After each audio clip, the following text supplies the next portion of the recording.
Bom dia, boa tarde, boa noite. Meu nome é Luiz Maia e aqui do meu lado tomando café parece que é Regina Madeira, mas não é. É o professor Luiz Kerli, que vai conduzir a nossa aula hoje. Queria dizer do prazer de estar aqui com todos vocês. Hoje a gente está fazendo uma sessão conjunta, né, com alunos de Economia e de Administração e com o apoio generoso da nossa monitora, Camila Gonzaga. Então, sem mais demoras, vou passar logo a palavra para o professor Kerli para a gente iniciar os trabalhos. Bom dia a todos Pronto. e todas. Então, bom dia a todos e todas, e especialmente a Camila, que está aí no seu feriado,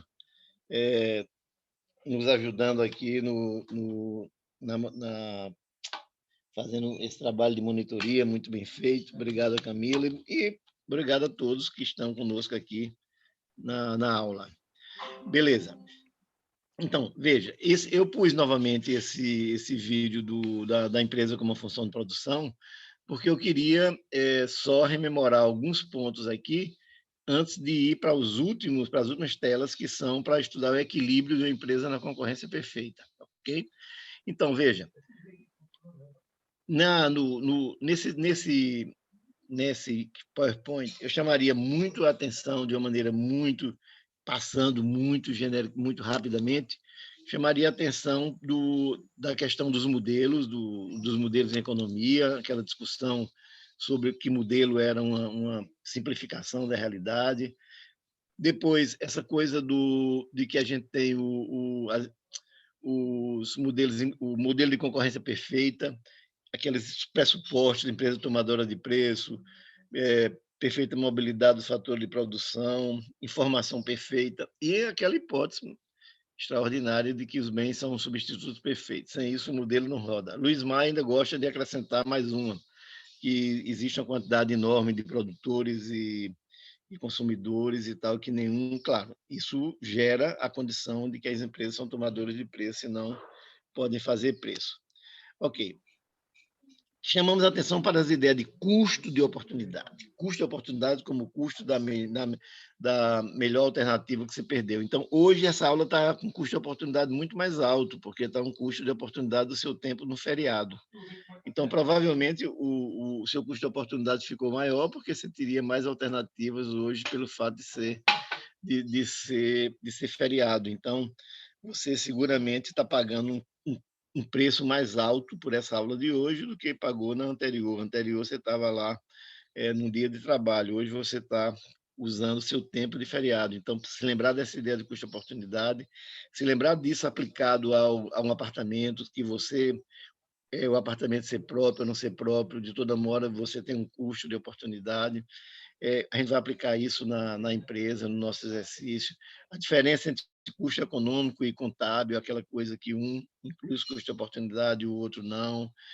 Longo prazo e curto prazo, aquela ideia de que em economia o longo prazo e o curto prazo é definido pelo uso dos fatores de produção, sendo o curto prazo aquele tempo em que pelo menos um fator de produção é constante e o longo prazo, aquele período onde todos os fatores mudam,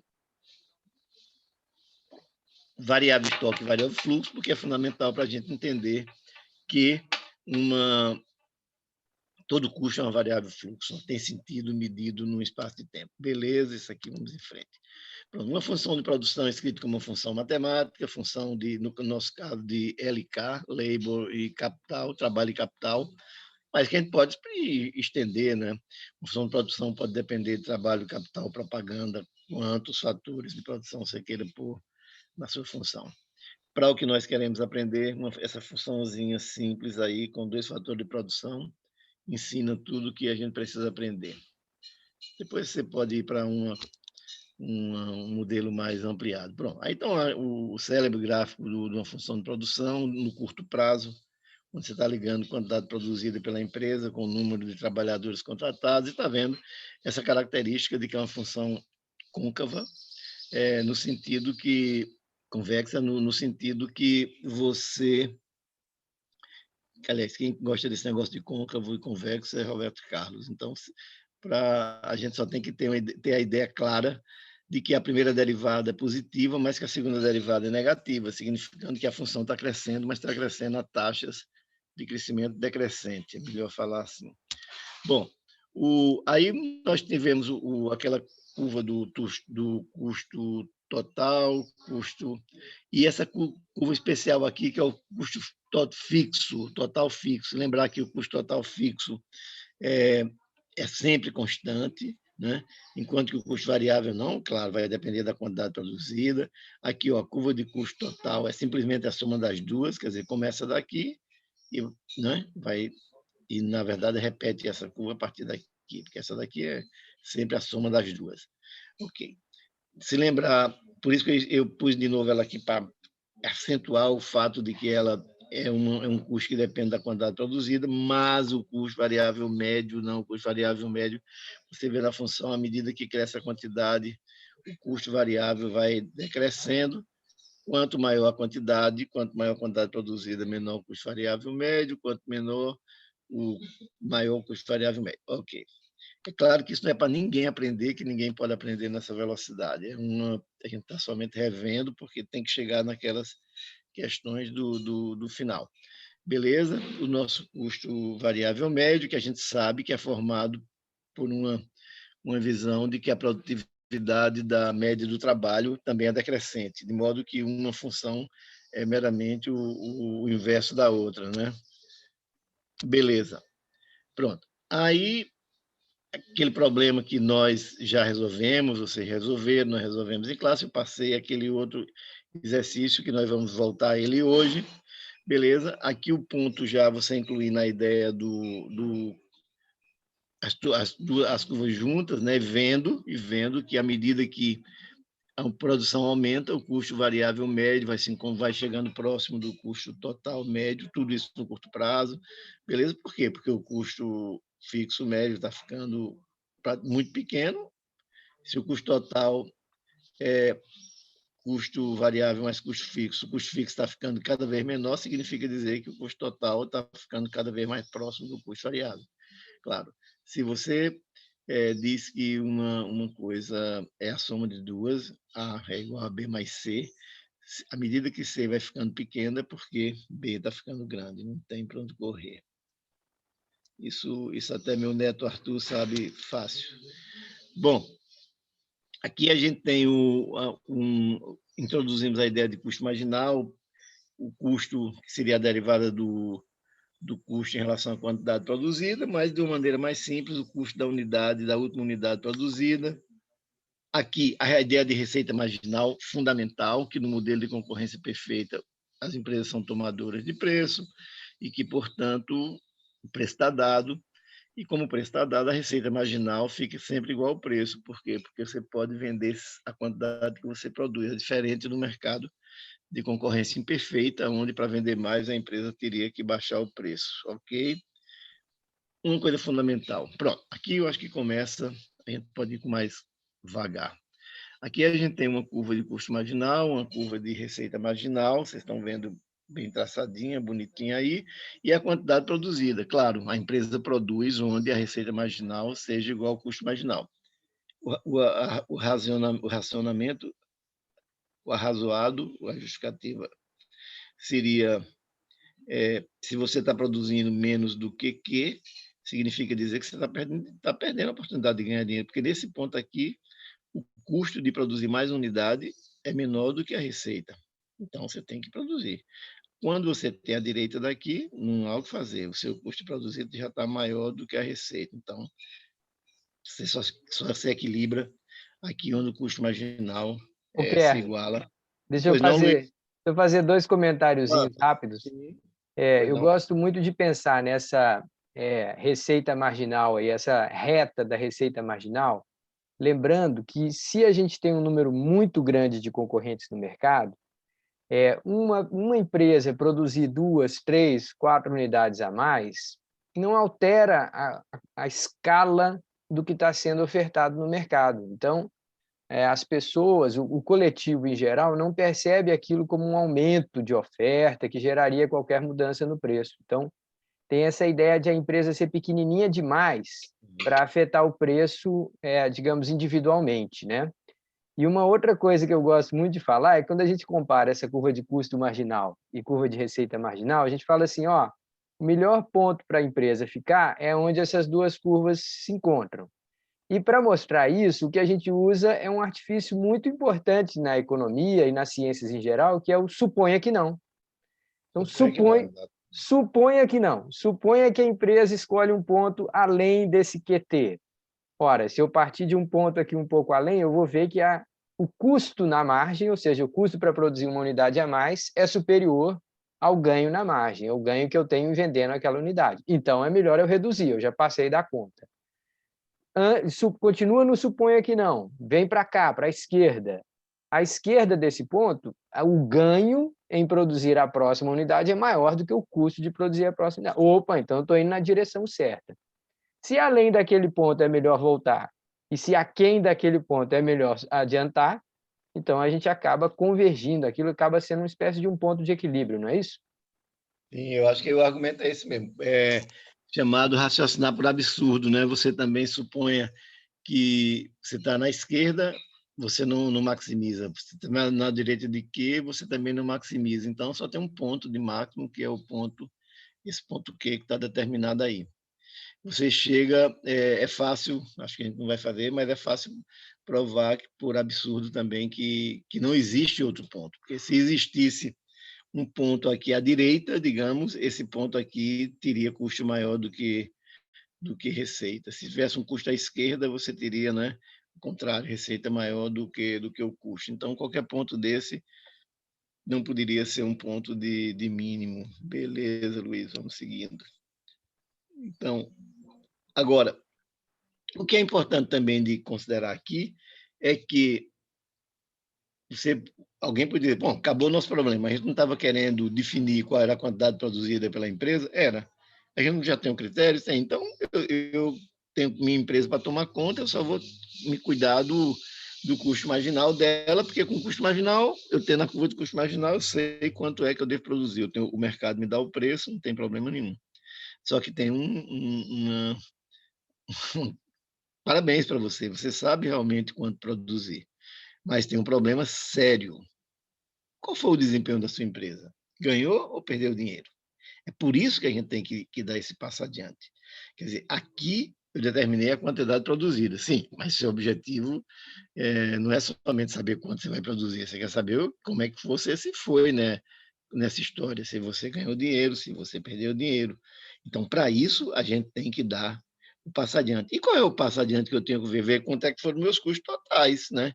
E ver como é que meus custos totais se comportam nesse gráfico. Então, é isso que eu tenho aqui, né?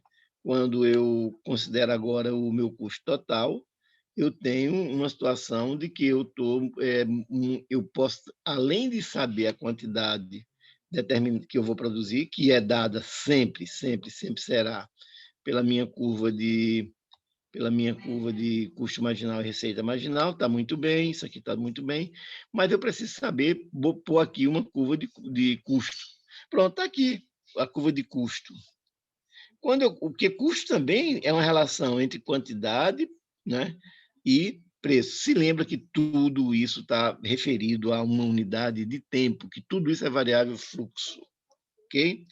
Então, como eu tenho aqui a minha curva de custo, eu estou vendo que eu estou produzindo no meu custo de mínimo, no meu ponto de mínimo da curva, então eu vou concluir, sem muitas delongas, que aqui eu estou trabalhando com lucro zero. Por quê? Porque o custo total aqui, Q vezes essa altura aqui no gráfico, vai dar esse retângulo aqui, da mesma forma, a receita é a mesma coisa, preço vezes a quantidade produzida, então isso tudo vai ficar igual. Então, não há dúvida, eu estou produzindo com lucro econômico zero, que a gente volta já sim, a falar. Pode ter também uma situação como essa, onde, por uma razão eventual, houve um deslocamento da demanda. Com esse deslocamento da demanda, você tem um aumento temporário, é bom dizer um aumento temporário dos preços, e aí você aumenta a sua produção, não está mais produzindo no mínimo, porque você contratou mais gente, já entrou naquela fase de que começa a decrescer a produtividade média, quer dizer, E agora o que é que acontece? Você tem esse lucro aqui eventual que está achoreado em cima. Por quê? Porque a receita total, que é P vezes quantidade, está maior do que a despesa, o custo total, que aqui está o custo é B, multiplicado por zero Q, vai dar esse triângulo, esse retângulo de baixo. O que está aqui em cima é, é lucro da empresa. E uma situação como essa, onde você tem um deslocamento da demanda que bota o preço para baixo, que gera esse esse retângulo, essa áreazinha aqui sombreada, que é a área de prejuízo. Pronto. O mais importante é a gente voltar aqui para o nosso ponto de equilíbrio. Por quê? Porque ele é o ponto que vai permanecer no longo prazo. Nesse curto prazo, movimentos quaisquer, a demanda pode estar variando o tempo todo e provocando lucro positivo ou lucro negativo, que isso é prejuízo, mas a gente já sabe aquele mecanismo que quando você está tendo lucro, como não tem barreiras, como a tecnologia é única, como o produto é único, como a informação é perfeita, as empresas começam a transferir seus recursos para a produção desse bem que está gerando lucro. E acontece que essa curva de preço, claro, a oferta vai aumentar, essa curva de preço começa a cair para baixo, cair, novamente, até que ela encontre aqui. Por que ela vai parar aqui? Porque se o preço começar a baixar mais, as empresas começam a sair e o preço vai subir. Se ainda tiver lucro positivo, as empresas continuam produzindo, o preço vai caindo, até que só tem esse ponto de equilíbrio aqui, que é nesse ponto de mínimo, quando esse custo aí está mínimo. Beleza, pronto. Mas o último que vamos voltar é esse ponto aqui. As empresas com lucro zero insistindo pela 10ª vez, mas isso dá a você o feeling perfeito do que a gente está estudando. Quando você está na condição de lucro econômico zero, não tenha pena do empresário, ele pode estar com o bolso cheio de dinheiro, porque ele remunerou seu capital pelo custo de oportunidade dele. O custo de oportunidade dele pode ser muito alto, isso é, ele operava uma boca de fumo e foi para vender cocaína e o lucro dele passou de uma taxa para outra. Não tem a pena dele. Tem a pena porque ele tá vendendo cocaína, mas não pelo desempenho econômico dele. Porque o custo de oportunidade dele seria vender maconha. E aí, meu amigo, é muito alto, seria muito alto o custo de oportunidade dele. Então, significa dizer o quê? Que não tem pena. O lucro econômico zero está remunerando tudo. Nesse caso aí, um risco remunerando o fator de produção e um risco absurdo. Mas um exemplo mesmo dramático. O cara fabrica uma coisa que está dando a ele 20% de lucro ao ano, que é um lucro muito, muito grande, e ele vai para outra, bota esse capital na outra empresa e ganha 20% ao ano. Lucro econômico zero. Ele está aí ganhou o mesmo 20 econômico que ele ganhava lá no Dafal. Sim, mas essa era a melhor opção que ele tinha, um ou outro seria a melhor opção. Então, não tenha pena quando você diz que a empresa tem lucro econômico zero. Mesmo o prejuízo aqui, nesse caso, é um prejuízo eventual no sentido português da palavra, quer dizer, eventual no sentido que acontece eventualmente, porque o mercado tende a equilibrar e o equilíbrio voltar para aquele ponto de lucro econômico zero. Beleza. Isso aí, essa revisão aqui é fundamental, porque não voltaremos mais a ela, e nós vamos apresentar de imediato uma lista de exercício para a primeira nota, uma lista de exercício com questões teóricas e com exercícios para resolução, e essas duas listas vão compor a nossa, como fosse a nota, uma nossa primeira nota, e, né, uma das nossas 4 notas, digamos. Na verdade, vai ter 8, várias notas, 8 notas, depois a gente conversa isso. Então, vai ter que obter essas duas notas aí, nessas duas listas que nós vamos apresentar de imediato, e vamos começar a tratar de outro tópico, de outro tipo de custo, chamados custos de transação. Esse sim, coisa importante, Prêmio Nobel de Economia agora no nosso século XXI, realmente é uma coisa, um conceito muito importante, embora baseado em algumas ideias do final não, ainda no século XX, mas que deu um prêmio Nobel importante, aliás, deu a Williamson agora no século XXI. Beleza. Então, pronto. Esse era o material que a gente Professor teria que fazer. Pois não, pois não. Camila, deixa eu te fazer uma pergunta que eu fiquei curiosa. É que o senhor deu esse exemplo das drogas, né? Foi engraçado, Uhum. mas surgiu uma dúvida pelo seguinte. A gente está pensando na função da produção, nesse caso, a função da produção de um comércio, um mercado como esse, uma empresa como essa, que não paga imposto, né? Isso Sim. facilita ele, de certa forma, chegar no ponto de lucro econômico nulo? E porque na curva de custo dele, no nosso, se lembra que no nosso modelo não tem governo, mas você está pensando num modelo que tenha governo. Ok. No modelo que tivesse governo, é claro que nessa curva de custo total teria um custo dos impostos. E esse cara, nesse caso aí, realmente é fora do governo, não tem governo mesmo. Então, exatamente. Então, esse é um ótimo exemplo, né? Porque realmente não tem. Nesse sentido, sim, que ele só tem as drogas dele e o pessoal envolvido Ele só tem insumo, né? E Isso, trabalho. exatamente. Vocês estão Exatamente. esquecendo da cabecinha Isso da é verdade. polícia que ele tem que dar, minha gente. Pronto, Luiz, acho que isso aqui seria uma revisão primeira das nossas questões, desse PowerPoint. Eu acho que agora você poderia assumir, né, para a gente ver rapidamente aquela questão, aquele material que eu mandei para você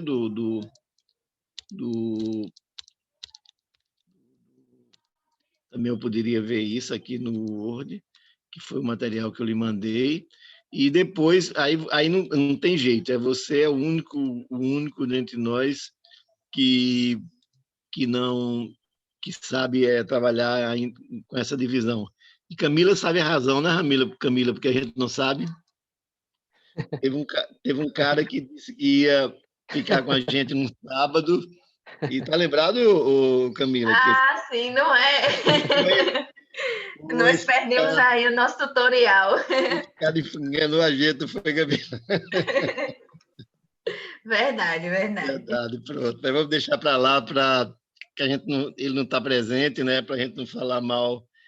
Aliás, fazer com a Mariana, a gente deve falar mal pela presença mesmo, ou nas costas, porque pela presença é muito mais educado. Depois a gente fala, Camila. Aqui, doutor Kerli, deixa eu só perguntar uma coisa. Você está querendo compartilhar esse material ou eles já receberam esse material? Esse material aqui, deixa eu ver. Não, esse material aqui, não, eles não receberam, não. Quero compartilhar. Está todo mundo vendo? Não. Pois é, eles estão vendo. Nós estamos vendo o material, mas eles não têm a cópia para eles. Mas a gente manda também a cópia para eles, né? Esse material acho que já está com Camila, está com você. Não, a versão que eu tenho... não, esse eu acho que eu tenho sem as respostas, né? O outro é que você me mandou só a versão com as respostas já. Tá, esse aqui eu consigo compartilhar, eu posso botar um link aqui para o pessoal baixar. É isso que nós vamos trabalhar agora?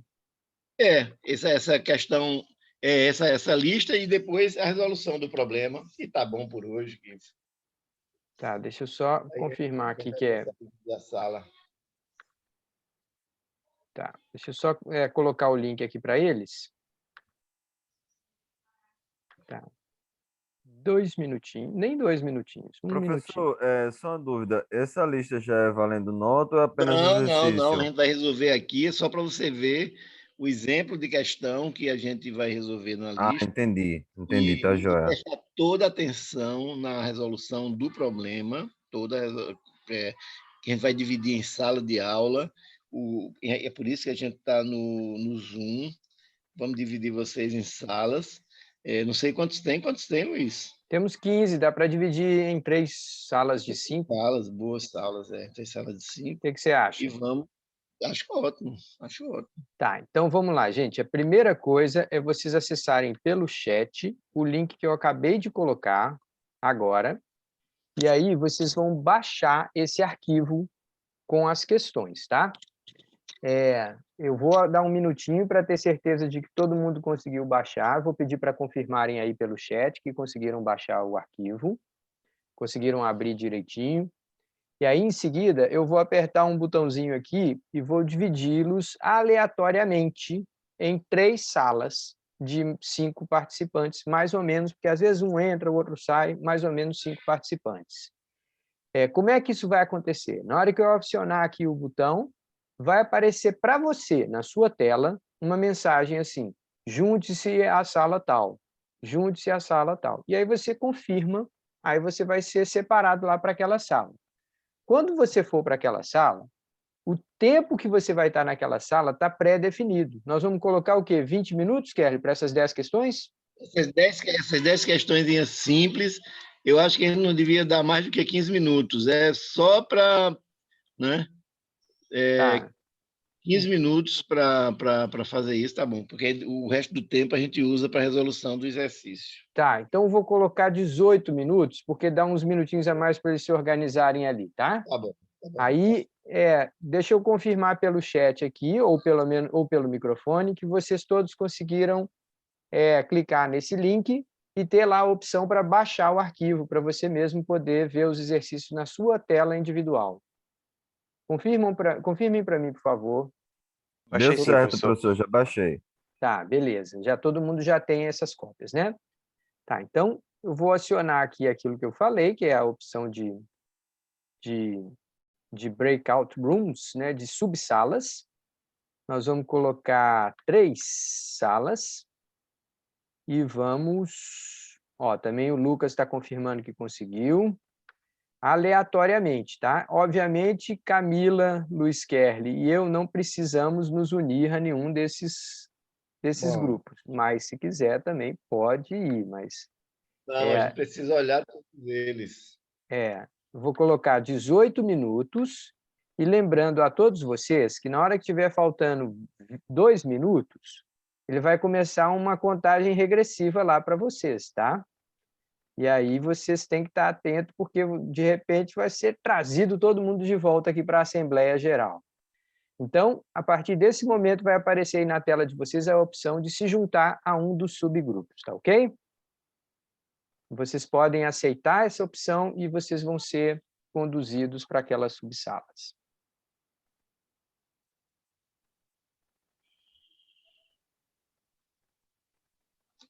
Pronto, só faltando Lucas e Davi para retornarem aqui, e eles vão voltar dentro de 5 segundos, mas eu acho que já estamos, a maioria de nós, de volta, não é isso, gente? Todo mundo está me ouvindo bem? Sim, tranquilo. Sim, tranquilo. Obrigado, pessoal. Vamos lá, então agora nós vamos fazer uma espécie de uma revisão aqui. Dr. Kerli, está lendo aí as questões? Quer que eu faça a leitura e você comente? Acho que seria uma boa ideia. Tá bom. Então, primeira questão. Bota a Camila para ler também, ô Luiz. Boa. Bota a Camila para ler as questões. Camila pode fazer a leitura para a gente, então. Vamos lá. Questão 1. Custo e oportunidade. Retorno obtido na alternativa de aplicação não utilizada mais rentável do fator de produção. Pronto. Então, para todas as turmas, a gente tem que... Isso aqui foi feito para que vocês checassem a habilidade de responder isso aí, porque as questões que vocês vão resolver, embora são muito mais, aqui tem somente 10, porque a gente vai ter, na verdade, 10, mas cada um com as alternativas, mas isso é o exemplo de questão que você vai ter que nos responder. Tá? Então, você vai ter duas listas. Uma lista com essas questões aqui, 10 questões com 10 opções, com 5 opções desse tipo aqui, e você vai ter também um exercício numérico semelhante àqueles que a gente já resolveu em turma, daquele que foi proposto para vocês resolverem e que nós vamos resolver agora. Então, feito isso, você prestando atenção nessa aula, você sabe... Primeiro, você sabe exatamente o que vai ser analista. 10 questões ou 5 questões. Luiz é mais favorável a ter 5 questões. A gente vai decidir as questões, cada questão com 5 opções, seria verdadeiro ou falso, dentro dessa lógica aqui. Tá? Não nesse formato. Esse aqui é só para ver se você sabe responder a essas questões. Mas, digamos, uma questão poderia ser... uma das nossas perguntas poderia envolver essas 5 primeiras respostas. Qual é a verdadeira? Você já fez lista, a gente já fez lista desse jeito aqui na turma. E a outra questão é resolver um exercício. Então, vocês estão vendo que a lista é fácil. Então, a nossa ideia seria entregar para vocês essa lista hoje e vocês devolverem na sexta, ou a gente entregar essa lista amanhã e vocês entregarem na segunda, porque Luiz Maia, com a prudência dele e a experiência dele, ele acha que deve ter sempre um fim de semana entre a entrega e a recepção. Então, vocês vão poder falar e se manifestar. Se a gente entrega hoje para vocês devolverem na sexta, ou se a gente entrega amanhã ou sexta para vocês devolverem na segunda. E, a partir da próxima aula, né, nós vamos na aula de sexta-feira, se nós fizermos a lista para a lista devolver até antes da aula, nós vamos corrigir a lista. Caso contrário, nós vamos avançar no outro capítulo, que é uma ideia nova de custos, os chamados custos de transação. Ok, então, voltando, Camila, vamos voltar a ler a questão, né? Tem que ler de novo, né? De novo, porque já esqueceu. Vai lá, Camila. Questão 1. Custo-oportunidade. Retorno obtido na alternativa de aplicação não utilizada mais rentável do fator de produção. Pronto. Em melhor português, poderia, obtida na alternativa mais rentável não utilizada. Acho que fica mais simples do que não utilizada, mais rentável. Mas é a mesma coisa, a ordem não altera o sentido da frase. Claro que isso é uma definição correta, né? O custo-oportunidade é exatamente isso. Qual o custo de oportunidade do tempo de vocês de estar assistindo essa aula? O custo da melhor atividade que vocês estariam fazendo nesse momento, se não estivessem aqui na aula. Então, essa é a definição correta de custo de oportunidade. Assim como numa empresa, o custo de oportunidade do capital era a melhor utilização que você faria do capital se não estivesse fazendo aquela que está sendo analisada. Beleza, Camila? Professor, estão me ouvindo? Estamos sim. Muito bem. Coloca os meninos para dizerem se eles conseguiram responder. Eu também acho que devia ele abrir o grupo. Lê e diz se conseguiu responder, até qual conseguiu. Respondeu, não. Exatamente, senão vai repetir tudo. Beleza, Camila. Eu também acho. Vamos lá, Luiz, fazer assim? Vamos. Então, para a questão 2, quem que vai ler vai ser o pessoal do grupo 3, que são Pedro. Isso. Grupo de Pedro, deixa eu ver o nome aqui. O número do grupo 3 são Pedro, Cássio e tem uma terceira pessoa, Bianca. Um dos 3, por favor, para ler a questão 2 e indicar qual a resposta vocês marcaram.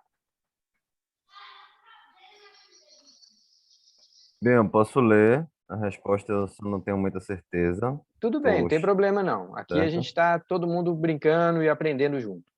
No segunda questão, lucro econômico. Lucro acima do custo de oportunidade de todos os itens de capital da empresa. A gente marcou como falso, mas aí a justificativa a gente não soube muito bem elaborar ela não, entende? Tudo bem. Doutor Kerley. Vamos comentar. O lucro econômico é aquele lucro extra. Quer dizer, o cara pagou já a mão de obra, no nosso caso, a função de produção com 2 fatores, pagou a mão de obra e remunerou o trabalho, o capital. E na remuneração do capital, quando ele viu que remunerou o capital, remunerou a mão de obra, ainda sobrou alguma coisa. Então, o lucro econômico é esse lucro realmente acima do custo de oportunidade. Ele vê o custo de oportunidade das máquinas, equipamentos, dos carros, das instalações, vê qual o custo de oportunidade daquilo tudo, remunerou. Se teve alguma coisa acima disso, chama-se lucro econômico. Portanto, a questão está correta. Tudo bem. Professor, Perfeito. Pois não. Alguém tem a pergunta aí? no segundo quesito, era para a gente considerar o custo de depreciação ou não? Sim, no lucro econômico, o custo de depreciação não é a mesma coisa do custo de oportunidade. São dois custos que a empresa tem.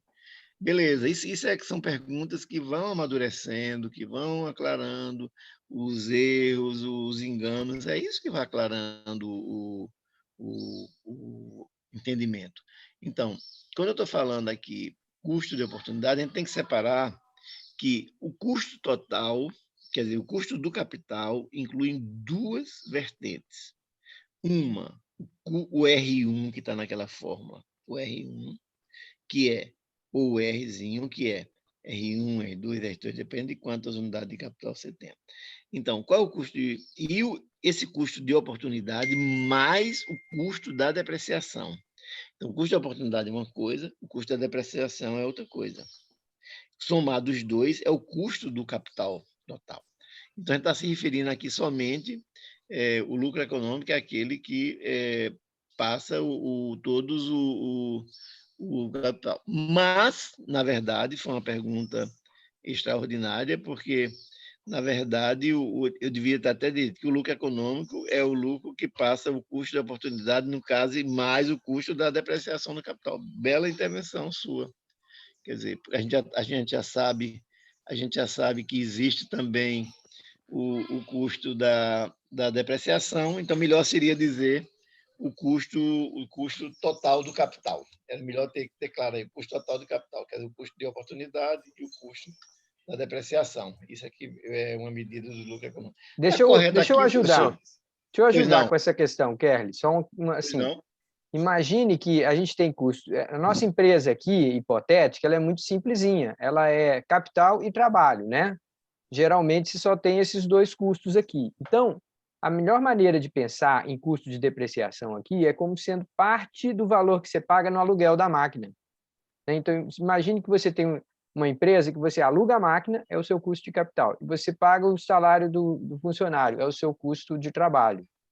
Então, na hora que o cara vai te alugar a máquina, ele fala assim, olha, vai custar tanto, mas dentro desse valor que ele está te cobrando, ele já está pensando assim, um dos custos que eu tenho que cobrar desse meu cliente é que eu possa fazer a manutenção, a revisão, o aperfeiçoamento ali, trocar uma correia, trocar óleo e tal, fazer, de alguma forma, evitar a depreciação, a perda de valor da máquina. Então, aquilo geralmente já está incluído no aluguel da máquina para quem você está pagando. Então, é nesse sentido que o professor Kerli falou assim, o custo de depreciação geralmente está incluído nesses problemas no custo de capital. Agora, uma pimentinha, tá? Na vida real, uma empresa que possui o seu próprio equipamento, o que vocês aí discentes acham? Que a depreciação da máquina, né, o desgaste das máquinas, dos equipamentos, ela depende ou não depende da intensidade da produção, de quanto mais você está produzindo? Acredito que dependa. Sim, depende. Depende, né? Tá vendo? Então, assim, se a gente for ver assim, para uma empresa que detém a sua máquina, equipamento, contrata as pessoas e tudo, ela pode ter custos de depreciação que são variáveis.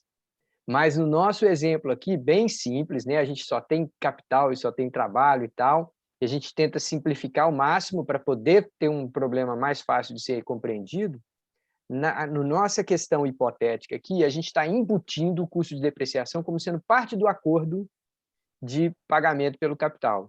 Máquina é o capital, eu falo assim, pronto, quanto que é o aluguel dessa máquina? É 200 mil. E o cara que me cobrou esses 200 mil já pensou, com esses 200 mil, eu troco as correias, eu evito esse desgaste, troco aquela peça, parará. Tá certo, gente? Ô, Devolvendo Luiz, aí. Luiz, deixa eu fazer um comentário. A gente tá no nosso exercício, o cara é dono das máquinas, tá?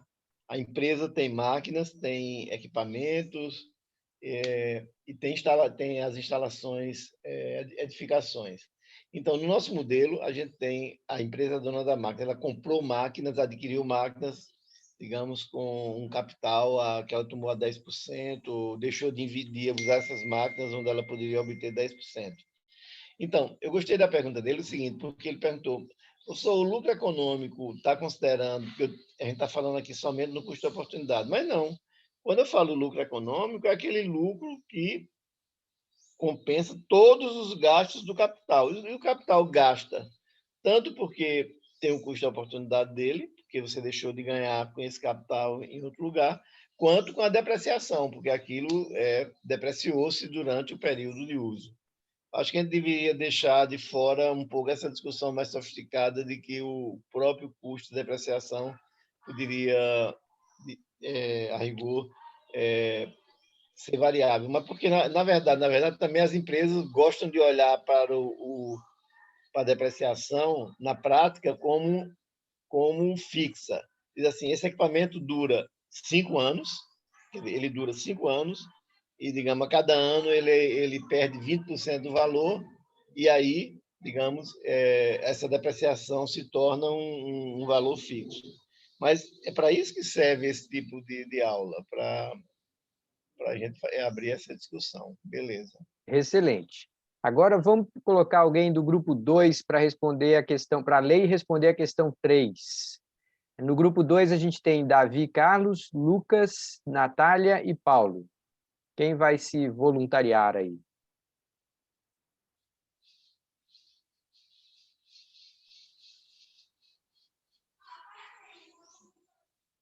Ó, se vocês não decidirem, a gente vai escolher um, vai sortear um aqui.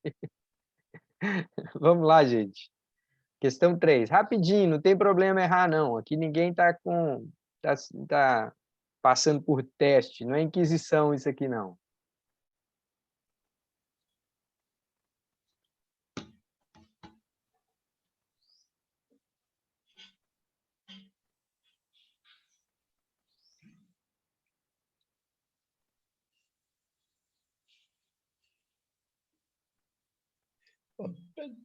Alguém de qualquer grupo, né, Luiz, poder falar, então. Vamos abrir para todo mundo, quem quiser participar. Quem puder participar, abra seu microfone e faça a leitura, diga seu nome e faça a leitura do item 3.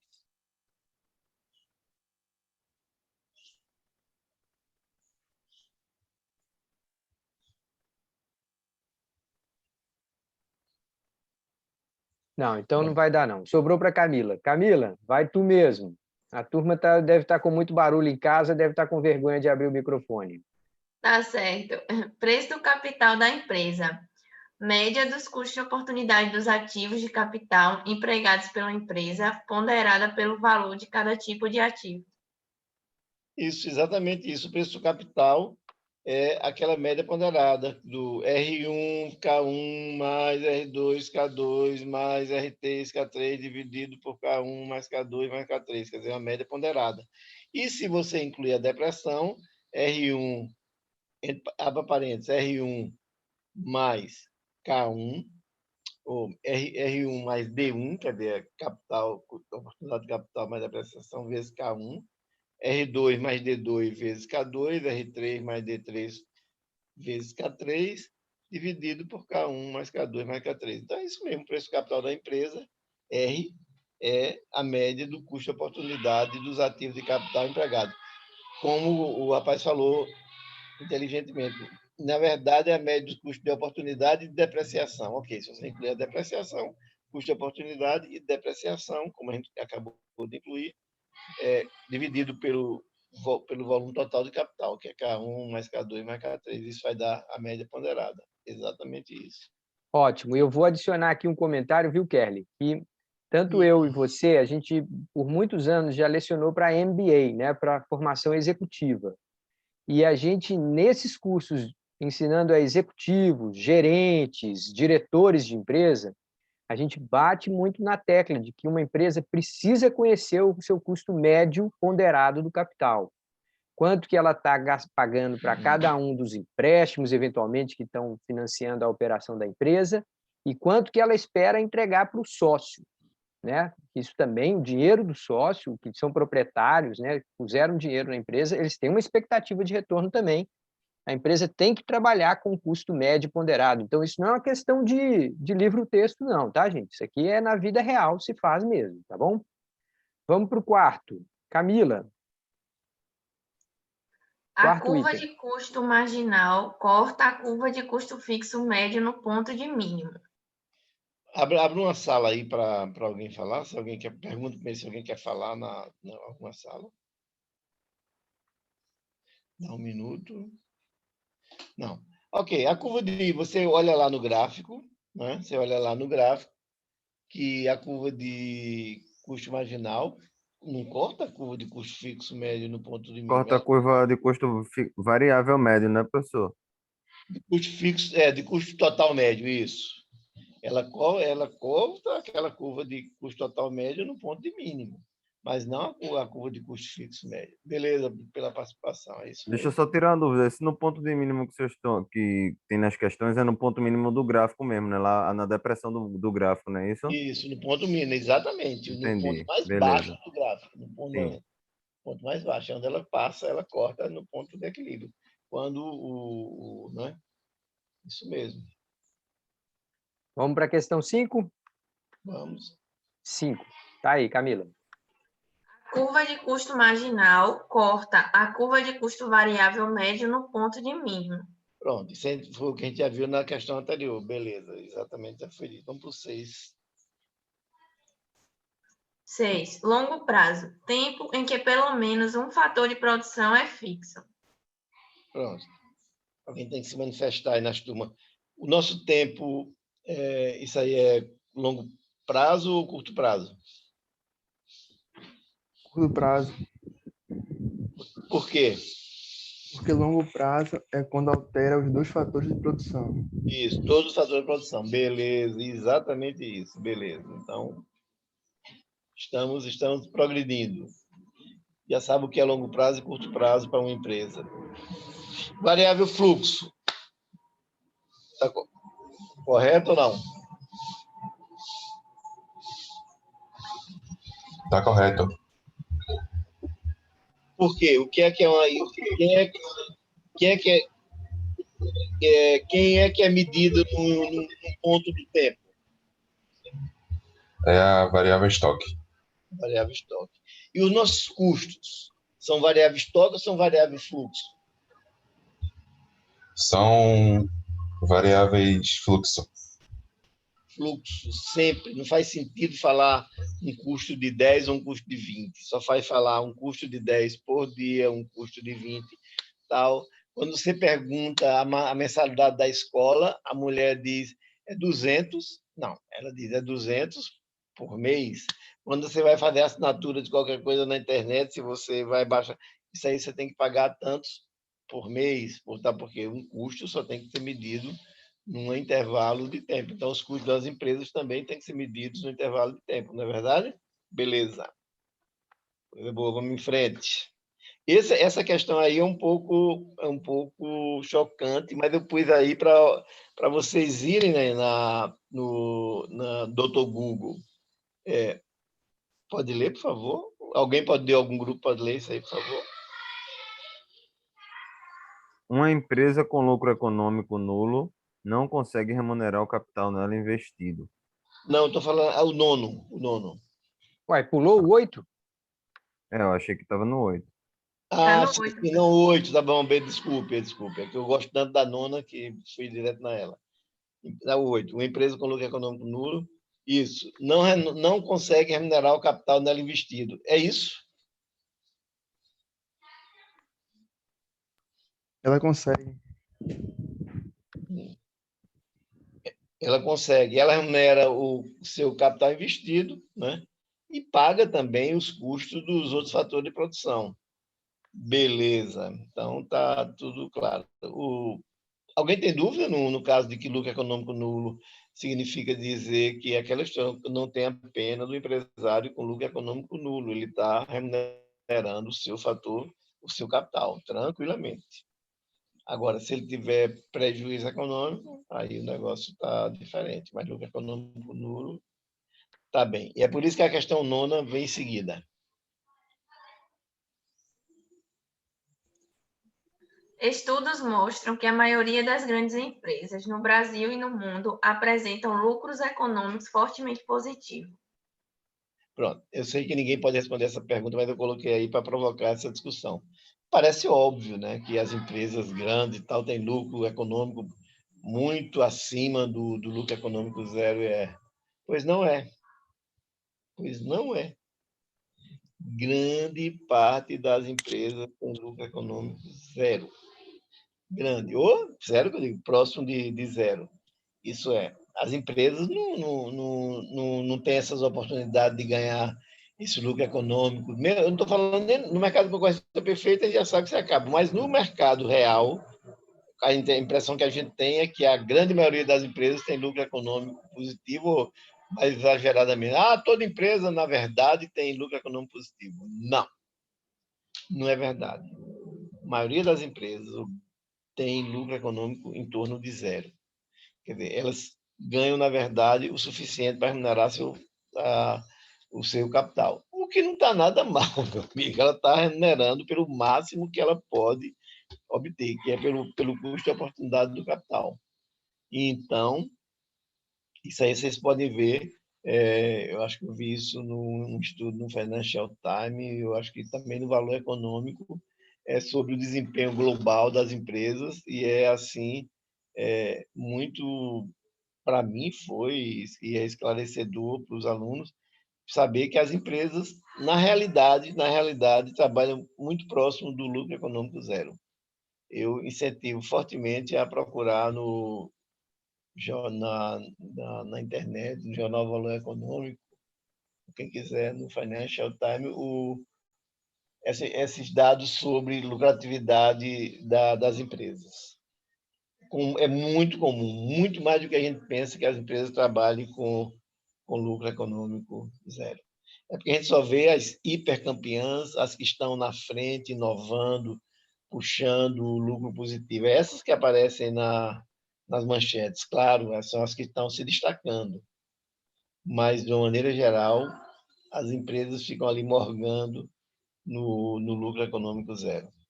Pronto, eu não esperava que ninguém respondesse isso aí, mas pus essa questão em seguida à oitava, porque é uma informação importante para quem está estudando economia de empresa. Último. Questão 10. Existe uma relação inversa entre custo variável médio e produtividade média do trabalho. Pronto. Então, encerrando isso aí, claro, a gente sabe que quanto maior a produtividade, menor o custo. É claro, se você contrata, digamos, uma pessoa, faz uma limpeza aí na minha casa. O Luiz conhece muito bem isso, e isso é muito comum nos Estados Unidos, trabalhar por hora. Então, tu vai trabalhar aí 4 horas para mim. Ora, na limpeza de uma casa. Se uma pessoa... aí não, e a hora de trabalho custa $10. Então, pronto, $40 para você fazer essas 4 horas de trabalho aí. Beleza. Muito comum. Ora, se a pessoa limpa a casa toda e a outra não conseguiu, nesse tempo, deixou um quarto sem limpar, é claro que quem limpou a casa toda teve maior produtividade. Então, quanto maior a produtividade, menor o custo. Quer dizer, aí você diz, mas ela não pagou, não pagou os 40, não pagou os 40, pagou os 40, mas o que ela recebeu foi uma casa limpa, e o outro recebeu a mesma casa, do mesmo tipo, com quarto sujo. Então, quanto maior for a produtividade, menor o custo. Por quê? Porque se você contratar essa pessoa quantas pessoas você precisa trabalhar para limpar, digamos, 10 casas?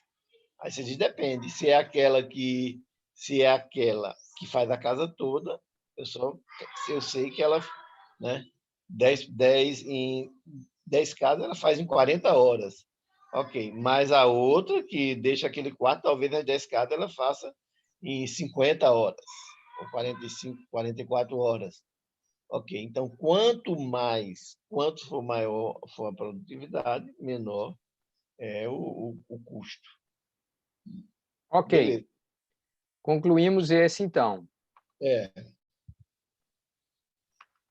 Vou interromper aqui o meu compartilhamento de tela. Sou. Pois pois não. não? Só uma perguntinha. Sobre a primeira questão, já falou sobre ela, que Qual é a era do lucro primeira? econômico nulo, o lucro econômico positivo e negativo. Sim, exatamente. O final da nossa aula de hoje, a parte do PowerPoint, foi exatamente discutindo essa questão, essa primeira questão. Não é a primeira aqui, não. A Ah, primeira tá. do. Entendi. A segunda. É, a primeira mesmo. Lá em cima. Puxando assim, primeira questão. Mostre que em um mercado de concorrência perfeita, uma empresa pode se equilibrar em 3 situações. Aquela que a gente mostrou e discutiu detalhadamente no PowerPoint. Quer dizer, lucro, aqueles 3 gráficos. O lucro econômico zero, quando a curva de receita marginal tangencia a curva de custo no ponto de mínimo, e aquele caso, quando se desloca para cima, quando, por qualquer razão, a demanda pelo produto cresce, e aí gera lucro econômico de curto prazo, ou quando a demanda decresce, portanto, o preço baixa e gera prejuízo econômico de curto prazo. E, para concluir, você tem que dizer que são de curto prazo, porque no caso do lucro, quando está tendo lucro, esse lucro atrai mais empresas, essas empresas aumentam a produção, aumentam a oferta, portanto, o preço cai, o preço vai caindo até encontrar de novo o ponto de equilíbrio. O inverso acontece quando está prejuízo. A demanda cai, o preço cai, e aí o que é que acontece? Você tem prejuízo. Mas como você tem prejuízo, as empresas começam a sair daquele ramo para ir para os outros, e aí acontece que quando elas vão saindo, a produção vai decrescendo, o preço vai subindo, porque a oferta vai ficando menor, o preço vai subindo, e ela sobe até novamente aquele ponto de equilíbrio. Essa é a primeira questão que está respondida, que eu respondi com detalhe, por isso que eu falei, vamos começar pelo PowerPoint para a gente poder comentar os três slides finais. Então, você tem que ir na primeira parte da aula, quando a gente está discutindo o PowerPoint, onde então essa questão está detalhadamente respondida. Ok? Então, no lucro econômico positivo é quando a empresa ainda tem chance de lucrar em cima daquele negócio dela. Sim. Isso, lucro econômico positivo, vamos dizer um exemplo agora. Lá na Paraíba tem uns estudos agora ligando o negócio de cajarana com Covid. Tem um estudo de todo tipo, que mostra que isso é bom para... Alguém está dizendo que pitanga, suco de foi pitanga, está bom para a Covid. Se tivesse qualquer confirmação, se essa coisa se espalhasse, é claro que um quilo de pitanga ia custar um monte de dinheiro. Por quê? Porque você tinha um deslocamento forte da demanda por pitanga. Mas, se isso for verdade, você pode ficar tranquilo que vai aumentar enormemente a produção de pitanga. E até quando vai aumentar a produção de pitanga? Iria aumentar a produção de pitanga até aquele ponto que o lucro de produzir pitanga fosse igual ao lucro de produzir qualquer outra coisa.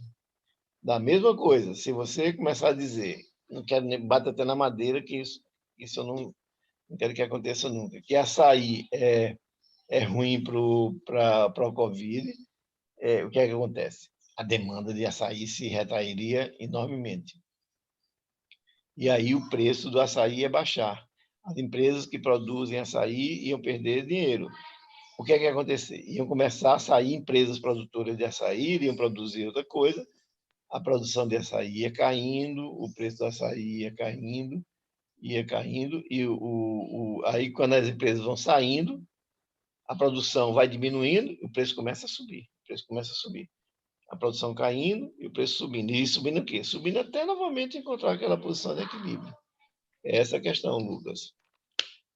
Mas pode perguntar mais, Lucas. Vamos continuar nessa pergunta, se não está completamente claro. Mas eu aconselho fortemente voltar lá no vídeo, na parte que a gente está discutindo o PowerPoint. Os slides finais do PowerPoint, andando rapidamente no PowerPoint para chegar nessa questão. Aí demorou-se mais. Mais alguma pergunta, pessoal? Dúvidas, comentários, reclamações ou sugestões? Muito bem. Então, doutor Kerli, vamos para um último exercício hoje? Vamos para aquele exercício lá. Tá ok. Pessoal, mais uma vez eu vou compartilhar com vocês aqui um link para vocês baixarem o que a gente está chamando de problema especial, tá? Deixa eu ver aqui se ele está já compartilhável. Uhum. Eu não tinha fechado ele aqui. Pronto, fechei agora. Ele vai ficar compartilhável. Tá, então, mais uma vez, eu vou compartilhar um link, vocês vão ter a chance de baixar esse documento para poderem trabalhar aí nos seus próprios computadores, tá? E aí a gente vai reabrir as salas com pequenos ajustes, porque teve um grupo que ficou um pouco maior do que os outros, então eu fiz pequenos ajustes aí no tamanho das salas, mas, por favor, verifiquem no chat agora que eu estou acabando de colocar mais um link para vocês baixarem o material, tá? Então, por favor, acessem aí esse material, confirmem para mim que ele foi conseguido, né? Foi alcançado, vocês baixaram, abriram direitinho, para eu apertar aqui aquele botãozinho e dividir vocês em grupos novamente. Dessa vez nós vamos dar um tempo um pouco menor, que é só uma questão, né, Kerli? Não, eu queria menor por uma questão de metodologia também, Luiz. Eles têm aí um problema, e eles têm um modelo de resolução desse problema na nossa aula síncrona. Tá. Eu acho que a gente devia comentar esse problema, e eles checarem, comentar como se resolve, e deixar como tarefa que eles resolvam esse problema checando o modelo que está no vídeo, entendeu? E que nós vamos, na segunda lista de exercícios, vai ser resolver um problema semelhante. Entendi. Né? Então, eles não vão resolver agora necessariamente, não, né? Não, a gente orienta como resolver. Eles têm lá no vídeo também, usa o próprio vídeo, esse segundo vídeo aqui para resolver. E nós vamos pôr na nossa lista de avaliações um problema semelhante para que eles tenham parâmetros e onde tenham fontes onde eles possam ver como se resolve. Tá certo. Então, eu vou colocar aqui na tela agora. Aí a gente pode fazer os comentários, não é isso? Isso. Tá, só ver se ele já abriu aqui. Pronto, já abriu. Por que ele não está aparecendo aqui para mim? Deixa eu tentar de novo. Fechar esse negócio aqui. Share screen. Pronto, apareceu. Tá aí na tela, podemos comentar. Pronto. Vou comentar, tá, Luiz? Por favor. Pronto. Então, uma empresa, veja, primeira coisa que tem que prestar atenção, esse problema é um problema semelhante àquele que a gente resolveu com todo o detalhe no vídeo, no anterior. A gente resolveu dois, né? Resolveu um que não tinha depreciação completamente, depois introduziu a depreciação, resolveu outro problema. Qual é o passo que a gente está dando aqui? É que qual é a única novidade que tem nessa questão? A única novidade que tem nessa questão é que naquela fórmula a gente tinha que o ômega estrela, vocês têm aí inclusive está no vídeo da minha fórmula, ômega estrela igual a ômega 1 L1 mais ômega 2, L2 mais ômega 3, L3. Dividido por L1 mais L2 mais L3. Na fórmula lá, você só tem dois casos. Aqui a gente está trabalhando com 3. Está dizendo o quê? Que a empresa emprega trabalhadores na produção, na administração intermediária e 5 na gestão superior. Lá a gente só tinha na produção e na administração. E agora tem na administração superior. Não muda, a essência não muda em nada. Em vez de fazer uma média ponderada de 2 tipos de trabalho, você aqui vai fazer a média ponderada de 3 tipos de trabalho. Ok? Pronto. E depois, um detalhezinho para você prestar atenção, que a empresa paga 13 salários por ano. Então, a gente está dizendo aqui, ó, a empresa, a gente já disse quantos trabalhadores. Os salários são 1.200 na administração, 200 na gestão e 1.200 na gestão superior, 12.000 por mês. Tudo por mês. Salário mensal são. E a empresa paga 13 salários por ano. Então, lá você multiplicou por 12, porque não tinha 13º. A gente está só botando uma coisa mais real. Você lá pegou o dado mensal, multiplicou por 12 e viu o dado anual. Agora a gente está mais na realidade. Paga 13 salários. Então, você vai ter que pegar o salário mensal, o resultado mensal, e vai multiplicar por 13 para obter o valor anual, porque a empresa paga 13º. Vai só ter que multiplicar, em vez de 12, por 13.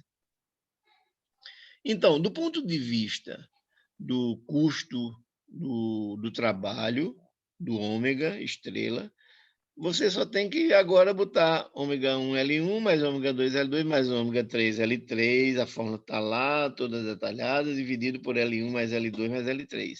Quem é L1? L1 pode ser os trabalhadores na produção, 150.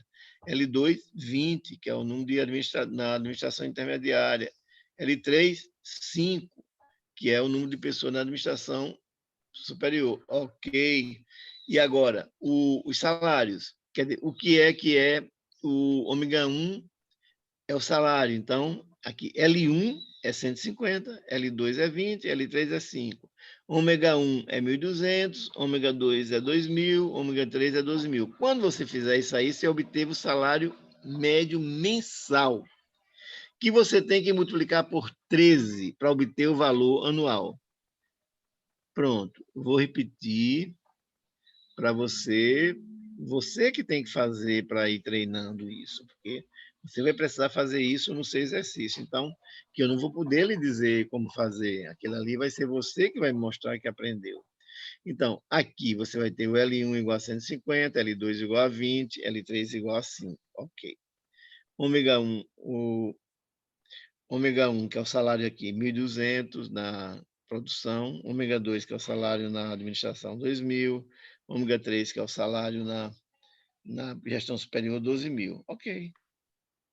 E o salário médio vai ser ômega 1, L1, mais ômega 2, L2, mais ômega 3, L3, dividido por L1, mais L2, mais L3. Atenção.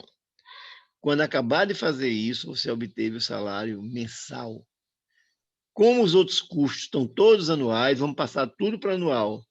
Quem tem um mensal, para produzir para o anual, nesse caso aqui, tem que multiplicar por 13, porque a empresa paga 13 salários por ano.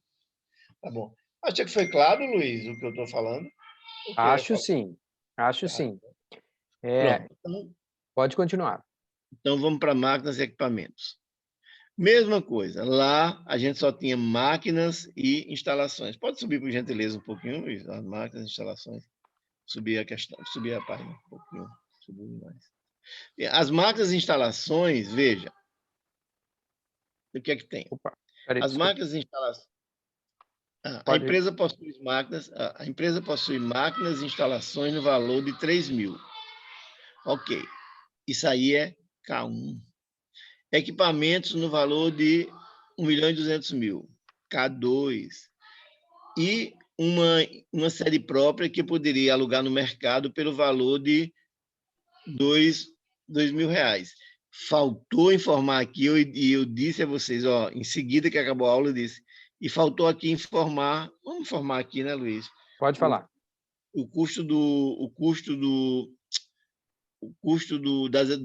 das instalações dela é de 500 mil, esse custo aí.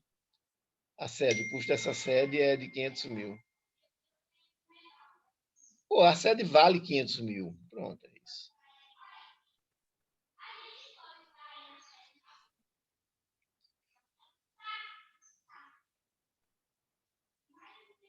Tira o R, Luiz. Veja só o sinal de dinheiro. Tira o R. Pronto, que não tem nos outros. Beleza. Pronto. Então, veja.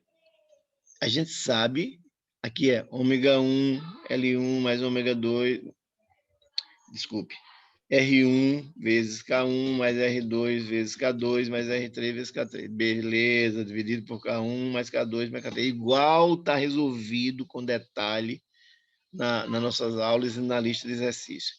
É só você notar. Aqui também você sabe que você vai ter que pegar o aluguel mensal. Lembrar que o aluguel mensal você tem que multiplicar por 12 para obter o valor anual. Porque aqui os custos estão todos anuais, ó. Então, você vai ter que multiplicar esse 2.000 por 12, vai dar 24 mil por ano. 24 mil dividido por 500 vai dar o custo de oportunidade, o R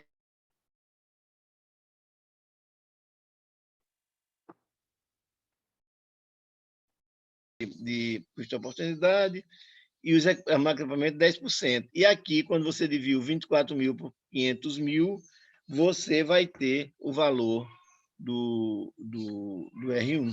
Então, sem dificuldade nenhuma. E vocês vão poder ouvir o que eu estou falando quantas vezes queiram para tirar todas essas dúvidas. Agora,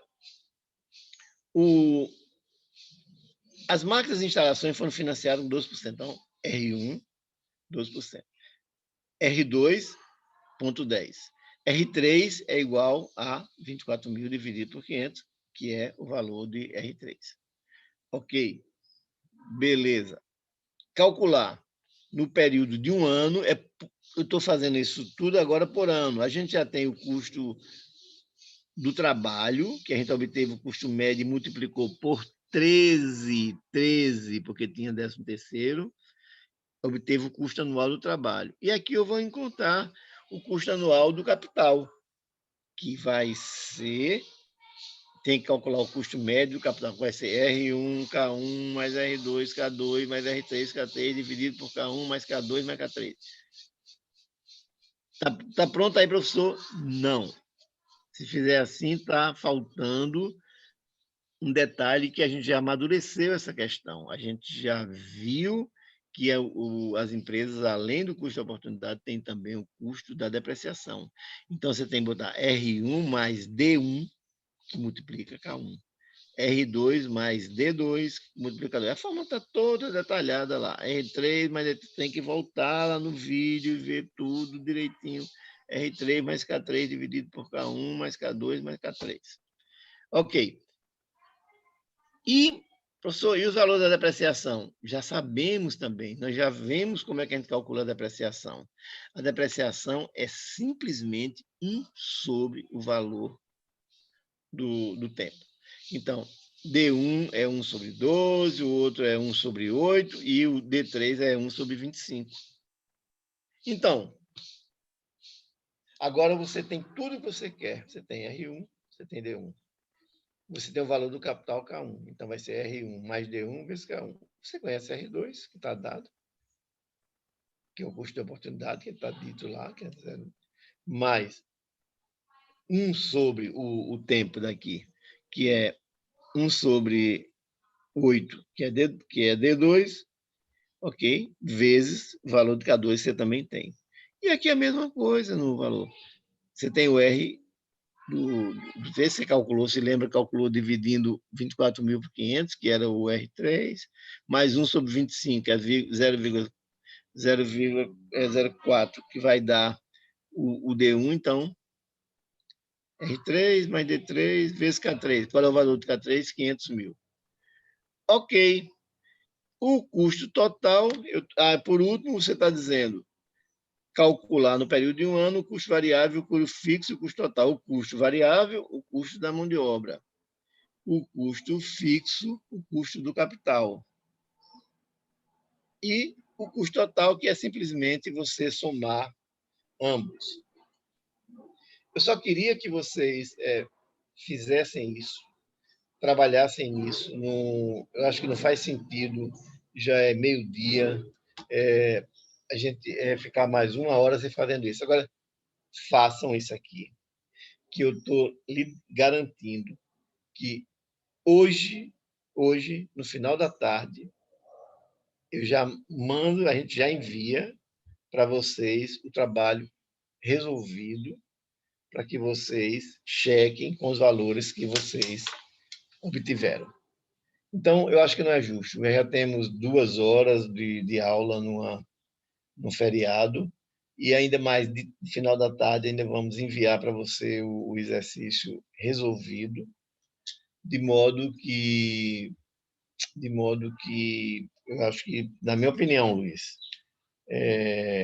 já seria a hora da gente encerrar, né? 2 horas, a gente sabe que depois de 2 horas numa tela não é bom para ninguém. A gente que está aqui falando e tudo é mais fácil, mas quem está lá trabalhando 2 horas, eu acho que é um bom limite.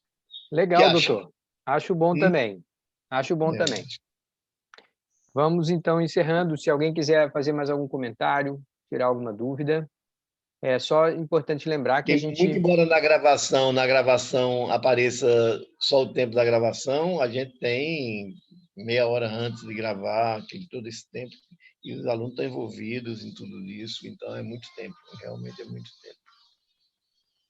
Então, final da tarde, enviamos para eles o exercício resolvido, sem nenhum problema, e eles checam o que conseguiram fazer no exercício. Pronto, feito isso, você está pronto para resolver a parte 2 da primeira avaliação. A parte de teoria, que é a parte 1, a parte 2, que é essa das contas, você está pronto para fazê-la. E tem os vídeos para você estar recorrendo e tudo. E tem os professores. Não se incomode de ligar para mim, para o Lismar, para tirar dúvida. Não tem a própria Camila, não se preocupe. Camila não é obrigada a saber isso tudo. Camila é monitora.